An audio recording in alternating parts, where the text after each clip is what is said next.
اسلام بڑا شائستگی کا، تہذیب کا، معتدل اور خوبصورت دین ہے۔ انسانی زندگی میں کوئی شخص کوئی بھی کام کرتا ہو، لیکن اگر وہ کام بے ترتیب ہو، بے ڈھنگ ہو، غیر منظم ہو، تو اس کام کا سارا حسن ضائع ہو جاتا ہے۔ اسلام یہ چاہتا ہے کہ ہر کام ترتیب سے کیا جائے، مرتب کر کے کیا جائے، منظم انداز سے کیا جائے۔ انسان اپنی زندگی میں عبادت سے لے کر تجارت تک اپنی زندگی کے ہر شعبے میں نظم و ضبط کا مظاہرہ کرے۔ اگر چیزیں نظم و ضبط سے ہٹ جاتی ہیں، قاعدے سے ہٹ جاتی ہیں، تو کوئی بھی کام ہونے کے باوجود بھی لطف نہیں دیتا، فائدہ مند نہیں ہوتا۔ ہم یہ دیکھتے ہیں کہ مسلمانوں نے بہت ساری چیزوں کو بے ترتیب کر لیا ہے۔ ہماری زندگیوں میں ہر چیز ہے، نظم و ضبط نہیں ہے، وقت کی پابندی نہیں ہے، وقت کی قدر نہیں ہے۔ روزمرہ کے معاملات کے اندر ہم اپنے معاملات کو ترتیب سے نہیں چلاتے۔ کبھی کوئی کام کرتے ہیں تو اسے کیے ہی جاتے ہیں، اعتدال سے ہٹ جاتے ہیں، اور پھر اسی کام کو اس طرح چھوڑ دیتے ہیں کہ جیسے کبھی کوئی لینا دینا ہی نہیں تھا۔ اس سے انسان ایک بھرپور زندگی نہیں گزار سکتا، وہ وقتی اور جذباتی فیصلوں کا قائل ہو جاتا ہے۔ اس کی زندگی کے اندر ہر چیز ایک مخصوص وقت کے لیے اور ایک مخصوص ٹائم کے لیے آتی ہے، اور ایک مخصوص ٹائم کے لیے وہ چیز وہاں سے رخصت ہو جاتی ہے۔ اس میں کوئی شک نہیں کہ ہم انسان ہیں، ہمارے اندر کمزوریاں ہیں، باوجود کوشش کے بڑی جگہوں پہ غلطیاں، سستیاں، کمزوریاں رہ جاتی ہیں۔ لیکن کچھ لوگ اپنے ذہن سے کوئی منصوبہ بندی کرنا ہی نہیں چاہتے۔ ہو جائے گا، اللہ کرم کرے گا، اللہ بڑا مہربان ہے۔ بھئی یہ ساری باتیں ٹھیک ہیں، لیکن اسی کریم رب نے کہا ہے صبح اٹھو، اسی کریم رب نے کہا ہے کہ وقت پر نیند پوری کرو، اسی کریم رب نے کہا ہے کہ ان الصلاۃ کانت علی المؤمنین کتابا موقوتا، فرمایا بے شک نماز مسلمانوں پر مقررہ وقت پر فرض ہے۔ اسے اپنی ترتیب سے، وقت کے حساب سے تم نے ادا کرنا ہے۔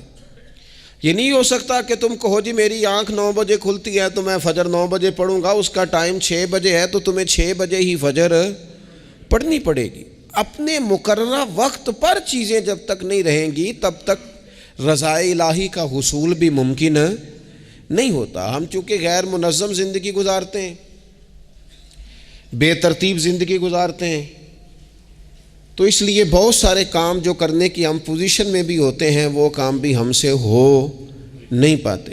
ایک تو بہت سارا مسئلہ لوگوں کا یہ ہے کہ کل کر لیں گے، انشاءاللہ ہو جائے گا، آپ دعا کریں ہو جائے گا، آپ فکر نہ کریں ہو جائے گا۔ اس کا معنی کوئی نہیں نا، اس کا مطلب کوئی نہیں۔ آپ کیا کہہ رہے ہیں؟ آپ کہیں میں نے شروع کر دیا ہے، اب دعا کریں۔ آپ یہ کہیں کہ میں نے پوری کوششیں لگا دی ہیں، آپ اچھی امید رکھیں اللہ سے، لیکن آپ سٹارٹ ہی نہیں کر رہے اور آپ کہہ رہے ہیں دعا کریں۔ یہ کیسے ہوگا؟ جب تک نظم و ضبط کا، آداب کا، حدود کا، قاعدے قانون کا پورا خیال ہی نہ رکھا جائے۔ حضرت سید فیض الحسن شاہ صاحب رحمۃ اللہ تعالیٰ علیہ فرماتے ہیں کہ ایک خاتون بڑی عجلت پسند تھی، جلد باز تھی، تو اس کا شوہر اس کی ان چیزوں سے بڑا پریشان تھا، جلدی میں آدھا کام کرتی تھی، آدھا کام خراب کر دیتی تھی، تو اکثر آ کے کہتی تھی دعا کریں بڑا مارتا ہے۔ اگرچہ اس کا مارنا پھر بھی درست نہیں تھا، لیکن وہ دیہاتوں میں آپ کو پتہ ہے نا، بعض لوگ بڑی جہالت کا مظاہرہ کرتے ہیں، اس قدر زیادہ شدت کے ساتھ تکلیف دیتے ہیں کہ جو بالکل نازیبا ہو جاتی ہے۔ ایک دن اس نے آ کے کہا کہ پیر صاحب کوئی سمجھاؤ، بڑا ماردہ ہے۔ تو آپ نے فرمایا تو سنا ہے بڑی جلد باز ہے، کام نظم و ضبط سے نہیں کرتی۔ کہنے لگی جی دیکھیں جی کیا نظم و ضبط اور کیا معاملہ، کل اس نے مجھے کہا دال پکا دو تو میں نے اس میں گھی بھی ڈالا ہے، مرچیں بھی ڈالی ہیں، پیاز بھی ڈالا ہے، لہسن بھی ڈالا ہے، ہلدی بھی ڈالی ہے، بس ذرا جلدی میں نے دال ہی تو نہیں ڈالی۔ تو اب یہ کو مارنے والی بات ہے؟ ہر شے ہے، ایک شے ہی نہیں۔ ہمارے ہاں بہت سارے لوگ ایسے ہیں جو جلدی میں اصل کو ہی بھول جاتے ہیں۔ وہ کہتے ہیں باقی میں نے سارے کیے ہیں، کوئی رہ تو نہیں نہ گیا، سارے کیے، ایک ہی نہیں نہ کیا، او بھائی جو اصل تھا وہ تو رہ گیا۔ نظم و ضبط، قاعدہ، قانون، جب تک ہمارے اپنے اندر، میں دوستوں سے کہہ رہا تھا پھر کہتا ہوں، میرے اسلاف فرمایا کرتے تھے جو والد تہجد نہ پڑھے اس کے بچے فجر نہیں پڑھتے۔ والد کو جب تک وہ سحری میں سجدہ ریز نہیں دیکھیں گے اتنی دیر تک آپ ان سے 1.5-2 گھنٹے پہلے اٹھیں گے تو پھر وہ اٹھیں گے۔ لیکن اگر کہا جائے کہ پتر میں تھکیاں تو تم مسیتے جا، تو یہ ہو سکتا نہیں کہ وہ جائے، کیونکہ ہماری زندگی سے نظم و ضبط بچے سیکھیں گے، ہمارے ماحول سے وہ محنت کو، مشقت کو، کوشش کو وہ سیکھیں گے۔ اگر ہم اپنے ماحول میں نظم و ضبط نہیں لائیں گے تو آنے والی نسل کے اندر نظم و ضبط منتقل ہو سکتا، تو اس کے منتقل کرنے کے لیے ضروری ہے کہ پہلے ہماری زندگی کے اندر نظم و ضبط۔ آپ دیکھیں شریعت اسلامیہ نے ہر کام کا نظم و ضبط بنایا ہے۔ نماز اللہ کی عبادت ہے نا، بستر سے اٹھ کر سیدھا مسجد میں آ کے جہاں آپ کا جی چاہے نماز پڑھنے کی اجازت نہیں ہے۔ آپ اٹھیں، آپ کا لباس پاک ہونا چاہیے، آپ نے وضو کیا ہوا ہو، آپ کو سمت قبلہ کا پتہ ہو، آپ کا منہ کعبہ شریف کی طرف ہو، جس جگہ آپ نے نماز پڑھنی ہے وہ جگہ پاک ہو، آپ کا لباس پاک ہو، وقت کا تعین ہو، نماز کے آداب آپ کو آتے ہوں، آپ بیت اللہ شریف کی طرف رخ کریں گے، کانوں تک ہاتھ اٹھائیں گے، آپ ان ہاتھوں کو منظم طریقے سے باندھیں گے، وقت پر رکوع کریں گے، رکوع میں کمر سیدھی ہونی چاہیے۔ آپ رکوع سے اٹھیں گے تو ایسے نہیں کہ کوئی بات نہیں اللہ قبول کر لے گا، جب تک آپ کی کمر پوری ٹھیک نہیں ہوتی رکوع سے اٹھتے وقت آپ کی نماز مکمل نہیں ہوتی۔ آپ سجدے میں جائیں گے تو پیشانی جمنی چاہیے، ناک جمنی چاہیے، آپ کے پاؤں کی انگلیاں زمین پر لگنی چاہیے۔ آپ جب تک پوری ترتیب سے نماز نہیں پڑھتے، رب کی عبادت ہے نا، کریم بھی بڑا ہے نا، مہربان بھی بڑا ہے نا، غفور بھی بڑا ہے، لیکن اگر مرتب طریقے سے نہ پڑھو تو وہ تو نماز قبول نہیں کرتا۔ نبی پاک صلی اللہ تعالیٰ علیہ وسلم کے سامنے آ کے ایک شخص نے نماز پڑھی، عبادت کی ہے، آیا ہے، جھکا ہے، لیکن عبادت بھی بے ترتیبی نہیں، بے ڈھنگی نہیں، غیر مرتب نہیں، غیر منظم نہیں، ایسے نہیں کہ جیسے مرضی کر لی۔ اس نے آ کے نماز پڑھی تو حضور نے اس کو دیکھا اور نبی پاک علیہ السلام نے فرمایا تیری نماز نہیں ہوئی، دوبارہ پڑھ۔ اس نے دوبارہ پڑھی۔ یہاں تو لوگ ناراض ہو جاتے ہیں۔ ایک دفعہ طالب علمی کی بات ہے، میں ایک جگہ نماز کے لیے وضو کر رہا تھا تو ایک صاحب نے وضو کیا، بڑی جلدی میں آئے اور جلدی میں وضو کیا تو ان کا ایک ٹخنا خشک رہ گیا۔ تو میں نے ان کی خدمت میں بڑی، چونکہ بزرگ تھے، بڑے تھے مجھ سے، میں نے بڑی عرض کی، میں نے کہا وہ آپ کو خیال نہیں رہا، آپ کا ٹخنا خشک ہے۔ وہ کہتے ہیں مولویو لنگن نہ دیا آجے، دیکھو کو لنگ نہ جائے، تو سو قبول کرنی کہ اللہ نے۔ میں نے ان سے کہا آپ کیا کام کرتے ہیں؟ کہنے لگا میں کپڑا بیچتا ہوں۔ تو میں نے کہا اگر آپ کا 1000 روپے والا گز کپڑا ہو تو کوئی شخص کہ کوئی عرض نہیں، چل مہربانی کر 300 کا دے دیتے ہو؟ کہنے لگا نہیں جی ترتیب سے ہی بات چلے گی۔ تو میں نے کہا یہ بھی ذرا ترتیب سے ہی چلے گی، اللہ نے کہا ہے کہ اس طرح کر کے پڑھو تو پھر میں قبول کروں گا، تو اگر وہ رستہ ہی آپ نے اختیار نہیں کیا۔ نبی پاک علیہ السلام کے سامنے اس نے نماز پڑھی، حضور کے سامنے، نبی پاک رحمت للعالمین ہے نا، حضور سے زیادہ کو پیار کرنے والا تو نہیں نا۔ نبی پاک نے تو نہیں فرمایا چل میرے سامنے پڑھی ہے تیری قبول ہی قبول ہے، حضور نے فرمایا تیری نماز نہیں ہوئی، دوبارہ پڑھ۔ اس نے دوبارہ پڑھی، حضور نے فرمایا تیری نماز نہیں ہوئی، دوبارہ پڑھ۔ اس نے 7 پڑھی، 3 دفعہ پڑھی، پھر حضور کی بارگاہ میں آیا تو نبی پاک علیہ السلام نے فرمایا جب تو رکوع کرے تو صحیح کر کے رکوع کر، جب تو سجدہ کرے تو صحیح کر کے سجدہ کر، اور جب تو قیام میں کھڑا ہو تو ایک منظم طریقے سے کھڑا ہو۔ فرمایا اس اعتدال، اس نظم و ضبط سے، اس ترتیب سے نماز پڑھ، امید ہے خدا کے فضل پر کہ وہ تیری عبادت کو قبول فرمائے گا۔ نظم و ضبط ہی نہیں ہے۔ رمضان شریف کا روزہ بڑا مہربان ہے نا اللہ، اپنے بندوں کو کسی قسم کی کسی مشقت میں مالک ڈالتا نہیں، لا یکلف اللہ نفسا الا وسعہا۔ لیکن آپ یہ نہیں کہہ سکتے کہ میری آنکھ چونکہ صبح 9 بجے کھلی ہے تو مجھے تھوڑی شریعت گنجائش دے دے کہ میں تھوڑی سی روٹی کھا لوں پھر نہیں کھاؤں گا مغرب تک، یہ گنجائش نہیں ملے گی۔ نظم و ضبط ہے، ترتیب ہے، اس کا قاعدہ ہے، اس کے اصول ہے، اس کا ضابطہ ہے۔ سحری میں اٹھیں گے آپ، اگر آپ کی آنکھ نہیں کھلی ہے تو آپ کی اجازت چلی گئی، وقت ختم ہو گیا۔ آپ بے ترتیب ہوئے، آپ غافل ہوئے، آپ نے کیوں لمبی نیند کی، آپ کیوں وقت پہ نہیں اٹھے؟ زکوٰۃ ہے، آپ کو ٹائم دیا گیا ہے کہ اضافی رقم آپ کے پاس ہو، آپ کے اخراجات سے زیادہ ہو، کس منظم طریقے سے زکوٰۃ فرض کی گئی ہے، اور یہ وہ نظم و ضبط ہے جس سے بندے کو تکلیف نہیں ہوتی۔ یعنی آپ کی ضروریات سے زیادہ مال ہو، اس مال کی قیمت 7.5 تولے سونے کے برابر یا 52.5 تولے چاندی تک پہنچ جائے، پھر وہ کل پہنچی ہے تو آج زکوٰۃ فرض نہیں، اس پر سال گزر جائے، پھر بھی وہ سارا نہیں دینا، اس میں سے 2.5% دینا، نظم و ضبط سے۔ اللہ تعالیٰ نے توفیق دی نا جب بیت اللہ شریف کا حج کرنے کی، تو میں واپس آیا تو مجھے ایک طالب علم نے پوچھا، اس نے کہا کہ اس کا خیال تھا چونکہ اللہ کے فضل سے ہم خانقاہی لوگ ہیں تو بعض لوگوں کا خیال ہوتا ہے کہ شاید کوئی بہت انوکھی بات اور انفرادی بات ملے گی، تو خانقاہ شریف میں یا طریقت میں یا اہل تصوف میں باتیں انوکھی نہیں ہیں، باتیں روٹین کی ہیں، بس وہ یہ کہتے ہیں کہ ذرا ان کو درد سے ان پر عمل کرو، اپنے دل میں اس کا نفاذ کرو، روح میں اتارو۔ تو مجھے کہنے لگے آپ نے الحمدللہ حج کر لیا، تو میں نے کہا میں نے حج کیا ہے تو میں نے یہ رزلٹ نکالا ہے کہ حج بندے کو نظم و ضبط سکھاتا ہے، مرتب کرتا ہے انسان کی زندگی کو۔ آپ کو 8 ذی الحج کی زور پڑھنی ہے، آپ کو ہر صورت میں مینا میں، آپ کو 9 کو ہر صورت زوال سے قبل عرفات میں، آپ کو زوال کا وقت میں وہاں پہنچنا چاہیے، آپ کو کچھ نہ کچھ ٹائم وہاں گزارنا ہے۔ ایک منظم ترتیب ہے کہ مغرب کے وقت نکل آؤ، وہاں آپ نے نماز نہیں پڑھنی، آپ آ کے عرفات سے نکلیں، مغرب عشاء کی نمازیں مزدلفہ میں پڑھیں۔ آپ کو 10 کی صبح کو جا کے کنکر مارنے ہیں، آپ یہ نہیں کہہ سکتے کہ میں جناب 2 دن پہلے یہ کام ختم کر لوں، مقررہ ٹائم پہ۔ جو 9 ذی الحج کو میدان عرفات میں نہیں جائے گا اس کا حج ہو سکتا، کیونکہ یہ ایک نظم و ضبط ہے، دین نے قاعدہ بنایا ہے، قاعدے کے بغیر آپ یہ کام کر سکتے؟ میں مصروف ہوں جی، مجھے سفر کرنا ہے، میں نے قربانی کرنی ہے تو 10 کو نہیں کر سکتا، میں 8 کو کر کے چلا جاؤں تو جاؤ، اللہ قبول ہی نہیں کرتا۔ قربانی اپنے ٹائم پہ، مقررہ وقت پر۔ نظم و ضبط پوری عبادات اسلامیہ میں آپ دیکھ لیں، نظم و ضبط ہے، اصول ہے، قاعدہ ضابطہ ہے۔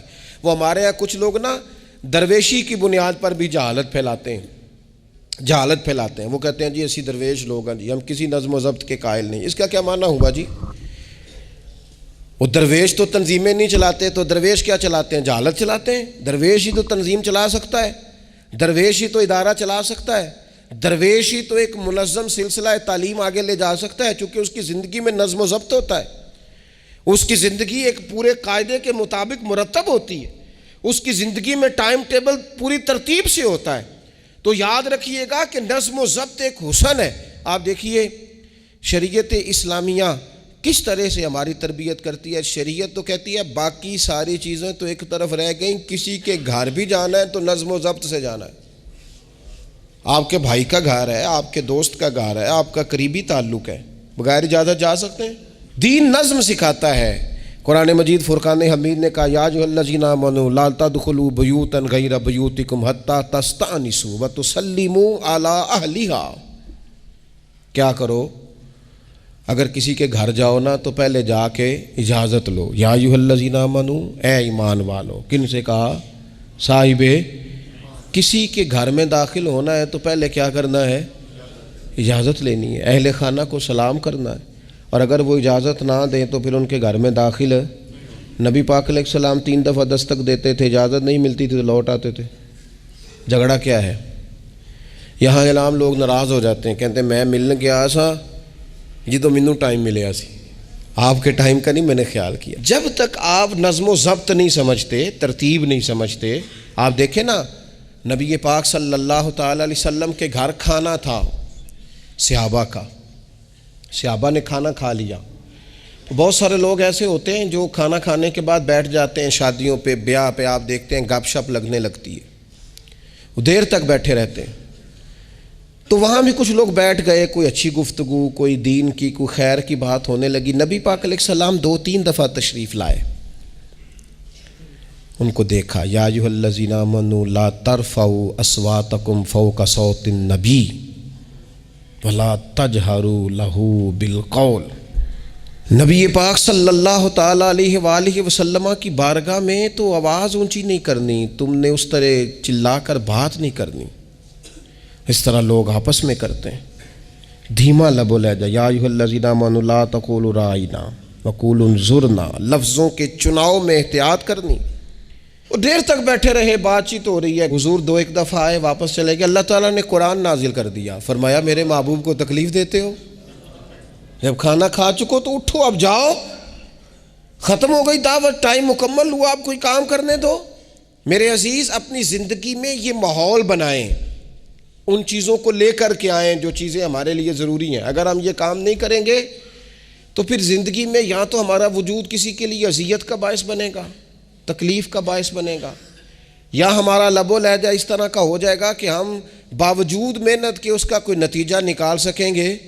محنت ہو رہی ہے لیکن نظم و ضبط سے نہیں ہو رہی، بے ترتیب ہو رہی ہے، بے تکی ہو رہی ہے، تو بجائے زیادہ مشقت کے نتیجہ تھوڑا آئے گا۔ اس لیے نظم و ضبط اپنی زندگی میں، قاعدہ قانون۔ میرے رسول پاک علیہ الصلاۃ والسلام نہ لوگوں کو قانون توڑنے سے منع کرتے، حضور علیہ الصلاۃ والسلام لوگوں کو اطاعت امیر کا حکم دیتے، امیر کی فرما برداری کی بات سناتے، فرماتے اگر تمہارے اوپر نک کٹا حبشی غلام بھی امیر بنا دیا جائے جو کتاب اللہ کے مطابق تمہیں حکم دے تو اللہ کے محبوب فرماتے ہیں اس کی بات بھی سننا اور اس کی فرما برداری بھی کرنا، پیچھے نہ ہٹنا۔ تم یہ نہ دیکھنا کہ یار یہ تو نک کٹا حبشی غلام ہے اور میں تو معاذ اللہ اس سے بہتر ہوں، اس کی فرما برداری کرنا۔ اس لیے کہ نظم و ضبط قائم رہتا ہے جب لوگ قانون کی پابندی کرتے ہیں، اور جب قانون کی پابندی نہیں ہوتی، جہاں قیام عدل نہ ہو وہاں قرار ہو سکتا ہے۔ حضرت عمر جیسے لوگ اگر عدالتوں میں پیش ہو سکتے ہیں، اگر خود رسول پاک علیہ السلام اپنا آپ پیش کرتے ہیں صحابی سے، وہ کہتے ہیں جی آپ نے مجھے چبھو دیا ہے صفیں سیدھی کرتے تیر یا نیزہ، تو میں بدلہ لوں گا، تو حضور پیش کرتے ہیں اپنا آپ، حالانکہ وہ تو دور محبت تھا، عرض کی حضور کس نے بدلہ لینا تھا، نہ آپ نے کوئی تکلیف دی تھی، یہ تو وجود چومنے کا بہانہ تھا۔ لیکن نبی کریم علیہ الصلاۃ والسلام نے جو ہمارے سامنے اسوہ رکھا ہے، اس میں یہ ہے کہ یہ نظم اس طرح کا ہونا چاہیے کہ کوئی شخص بھی قاعدے قانون سے بالا تر۔ حضور علیہ السلام نے فرمایا 3 لوگ سفر کریں تو ایک کو امیر بنا لیں، ورنہ بار بار بحث ہوگی، ایک کہے گا یہاں ٹھہرنا ہے، یہاں کھانا کھانا ہے، یہاں نماز پڑھنی ہے، دوسرا کہے گا یہاں۔ 3 سفر کرو تو ایک کو اپنا امیر مان لو۔ نظم و ضبط سے زندگی گزارو، مرتب کر کے زندگی۔ ہمارے ہاں یہ ہوتا ہے کہ نظم و ضبط نہیں ہوتا، ہمیں اپنے کام سے زیادہ نا دوسروں کے کام کا پتہ ہوتا ہے، اپنے مدرسے سے زیادہ دوسرے مدرسے کا پتہ ہوتا ہے، اپنے کالج سے زیادہ دوسرے کالج کی معلومات ہوتی ہے۔ ہم کیا کرتے ہیں؟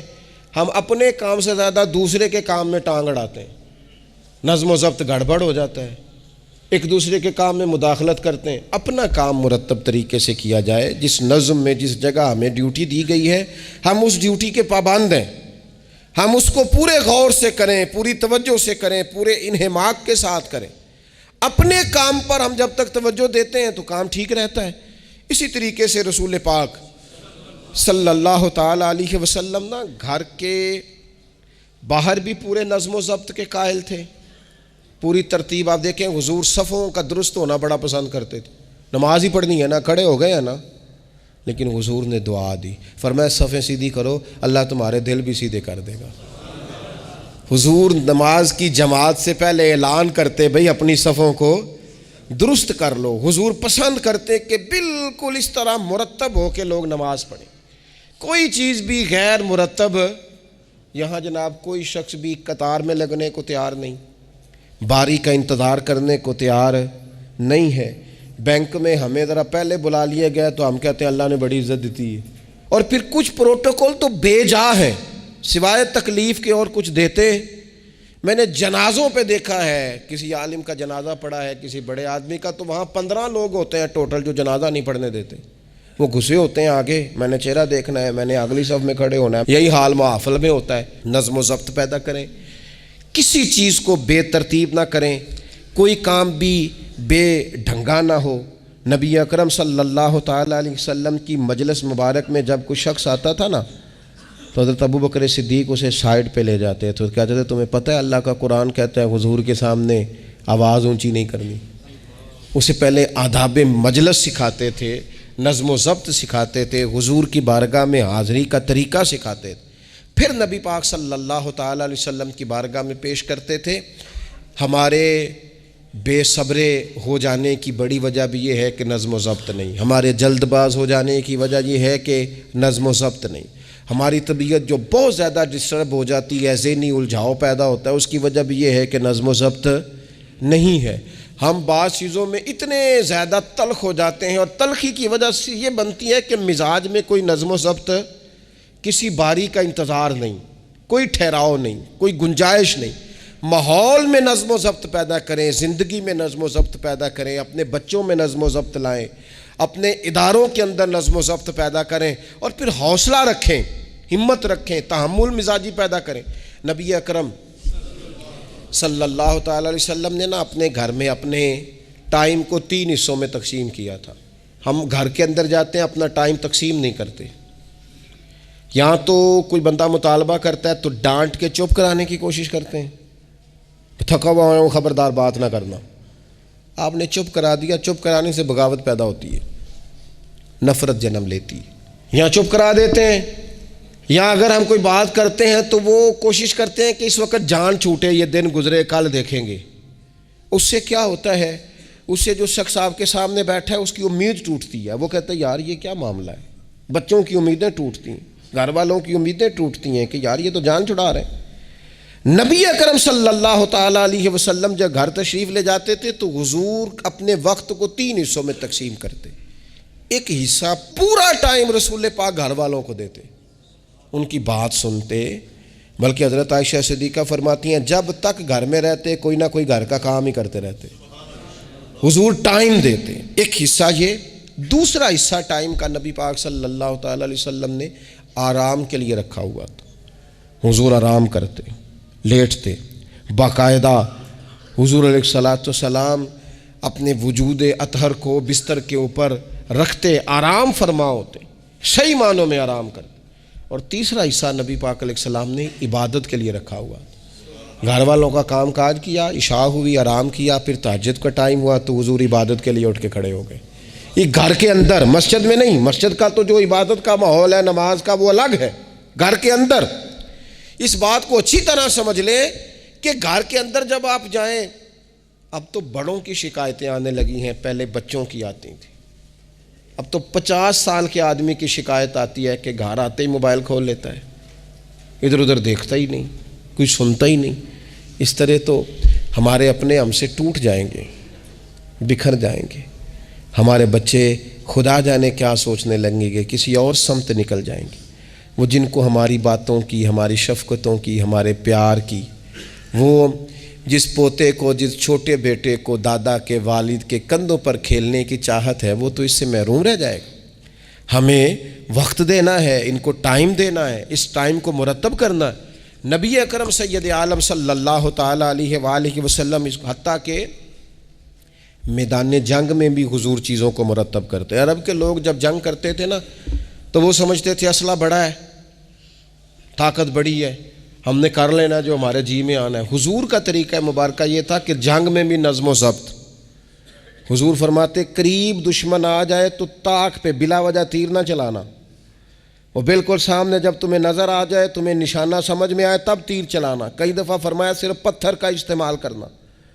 حضور علیہ الصلاۃ والسلام لوگوں کو کہتے ہیں کہ تم نے یہاں پہاڑ کے چوٹی پہ کھڑے رہنا ہے، تم نے جنگ ہی نہیں لڑنی، تم یہاں ہراول دستے کے طور پر پشت پہ کھڑے رہو، جب تک میں تمہیں حکم نہ دوں تم نے یہاں سے ہٹنا نہیں ہے۔ این جنگ کے موقع پر بھی رسول پاک صلی اللہ علیہ وسلم نظم و ضبط کا مظاہرہ کرتے، ترتیب مقرر کرتے۔ آپ یقین کریں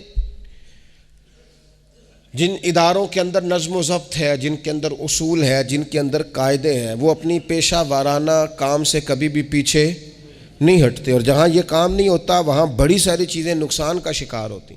این حالت جنگ میں بھی نبی اکرم نور مجسم صلی اللہ تعالیٰ علیہ وسلم نظم و ضبط کا خیال کرتے۔ یہ جنگ احد میں نقصان ہوا تھا نا وقتی طور پر، اس کی وجہ بھی یہ بنی تھی کہ حضور نے جن صحابہ سے کہا ہٹنا نہ،